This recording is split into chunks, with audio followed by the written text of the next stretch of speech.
In the twilight of his years, Mr. Harold Jenkins discovered a tiny blue kitten shivering beneath the azalea bushes that lined his garden path.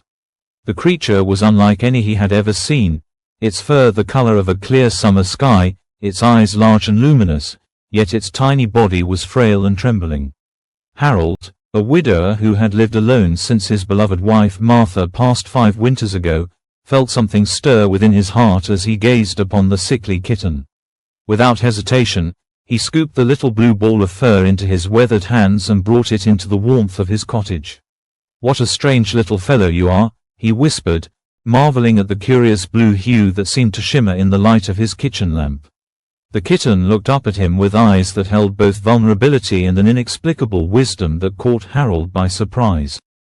He cleaned the kitten carefully, fashioning a bed from an old shoebox lined with one of Martha's soft knitting scarves, and placed it near the fireplace. That night, Harold dreamt of Martha telling him, "This one's special, Harold. This one's going to change everything." When morning came, Harold knew what he must do. He visited old Mrs. Patterson, the local herbalist whose remedies had been helping the townsfolk for decades. "Never seen a blue cat in all my years," she mused, mixing a concoction of herbs, minerals, and what she would only describe as essence of moonlight. She handed Harold a small jar of amber liquid, giving strict instructions: 3 drops in warm milk, every day at sunrise. Never miss a day. Harold nodded solemnly, taking the jar with reverence, sensing that this was more than just a nutritional supplement.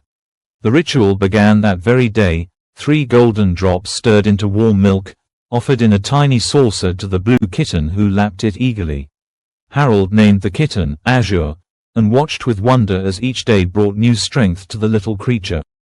Its fur grew more vibrant, a blue so deep and true it seemed to glow from within. The kitten's playfulness emerged, bringing laughter into Harold's quiet home.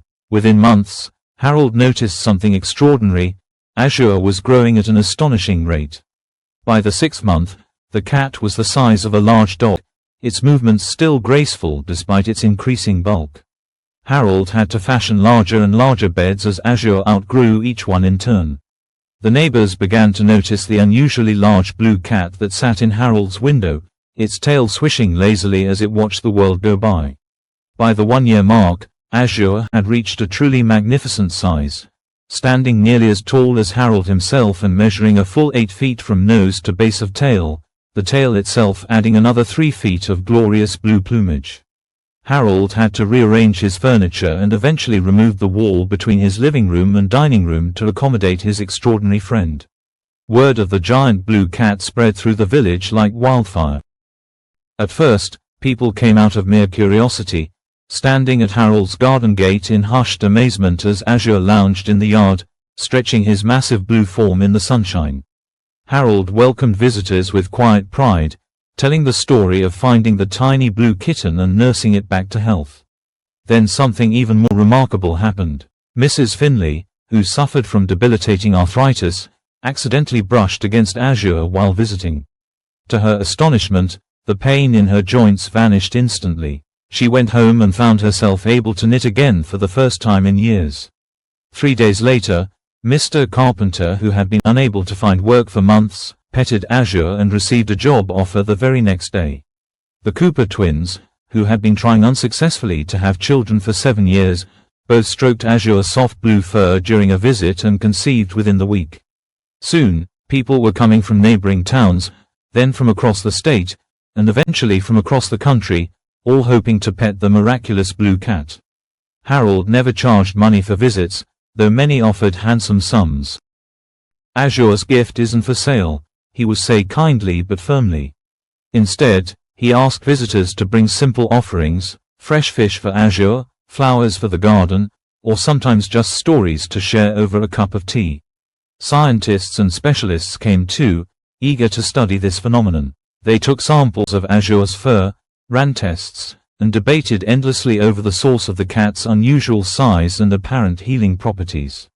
Some claimed it was a mutation, others suggested extraterrestrial origins, while a few whispered of ancient magic awakened by the combination of Harold's pure heart and Mrs. Patterson's mysterious supplement. Azure seemed untroubled by all the attention, regarding visitors with the same wise, gentle gaze that had captured Harold's heart on that first day. The giant cat developed a particular fondness for children, allowing them to climb onto his broad back for rides around the garden while their delighted squeals filled the air. Harold himself experienced the benefits of Azure's presence. At 78, he moved with the vigor of a much younger man, his mind remained sharp as a tack, and a sense of profound peace settled over him like a comfortable blanket. The cottage became a place of pilgrimage and wonder. Artists came to paint Azure's portrait, poets composed verses about the magnificent creature, and musicians claimed to hear melodies in the cat's resonant purr. Visitors often remarked that simply being in Azure's presence felt like standing in a shaft of sunlight on a perfect spring day. Harold's garden flourished extraordinarily, with flowers blooming out of season and vegetables growing to unusual sizes, though none quite as impressively as Azure himself. Birds and butterflies flocked to the space, creating what locals began to call the enchanted cottage. As years passed, Harold and Azure settled into a comfortable routine. Each morning still began with the ritual of the supplement, now administered in a bowl rather than a saucer, followed by breakfast and a stroll through the expanded gardens. Afternoons were reserved for visitors, while evenings were quiet times for just the two of them. Azure curled, as much as an 8-foot cat can curl, by the fireplace while Harold read aloud from his favorite books. The miracle of the giant blue cat became something of a legend, passed down through generations. Children who had once ridden on Azure's back brought their own children to meet the magnificent creature. Those who had been healed or blessed with good fortune after petting Azure returned yearly in gratitude. Harold, now well into his 90s but still spry and clear-eyed, greeted each visitor with the same gentle hospitality. Scientists never did agree on an explanation for Azure's extraordinary nature, but Harold knew the truth. Some wonders aren't meant to be explained, only experienced and cherished.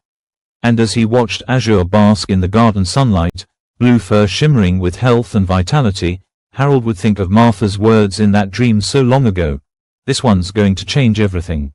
She had been right, of course. Azure had transformed not just Harold's life, but the lives of countless others who had come seeking hope and left with hearts full of wonder.